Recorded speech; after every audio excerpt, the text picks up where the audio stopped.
السلام علیکم ورحمۃ اللہ وبرکاتہ۔ آج ہم قصص النبیین جز اول کا سبق نمبر 11 پڑھیں گے۔ اس سبق کے الفاظ معانی والی ویڈیو پہ اپلوڈ ہو چکی ہے۔ اگر کسی بھائی نے نہیں دیکھی ہے تو ڈسکرپشن میں لنک ہے، جا کے دیکھ لے۔ دعوت الوالد، والد کو دعوت۔ واراد ابراہیم، اور ابراہیم علیہ السلام نے چاہا، ان یدعو والدہ ایضا، کہ وہ اپنے والد کو بھی دعوت دیں۔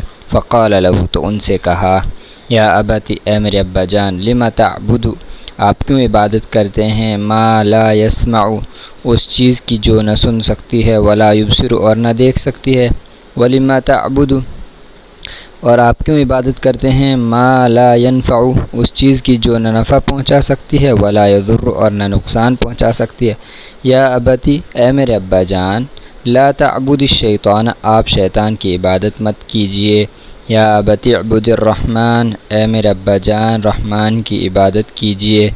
وغضب والد ابراہیم، اور ابراہیم علیہ السلام کے والد غصہ ہوئے۔ وقال، اور کہا، انا اضربک، میں آپ کو ماروں گا۔ فترکنی، تو مجھے چھوڑ دیجیے۔ ولا تقل شیئا، اور مجھ سے کچھ مت کہیے۔ وکان ابراہیم حلیما، اور ابراہیم علیہ السلام بردبار تھے۔ فقال لوالدہ، تو انہوں نے اپنے والد سے کہا، سلام علیک، آپ پر سلامتی ہو۔ وقال له، اور انہوں نے اس سے کہا، انا اذهب من هنا، میں یہاں سے چلا جاؤں گا۔ وادعو ربی، اور اپنے رب سے دعا کروں گا۔ وتاسف ابراہیم جدا، اور ابراہیم علیہ السلام نے بہت افسوس کیا۔ واراد، اور چاہا، ان یذهب الى بلد آخر، کہ وہ دوسرے شہر چلے جائیں۔ ویعبد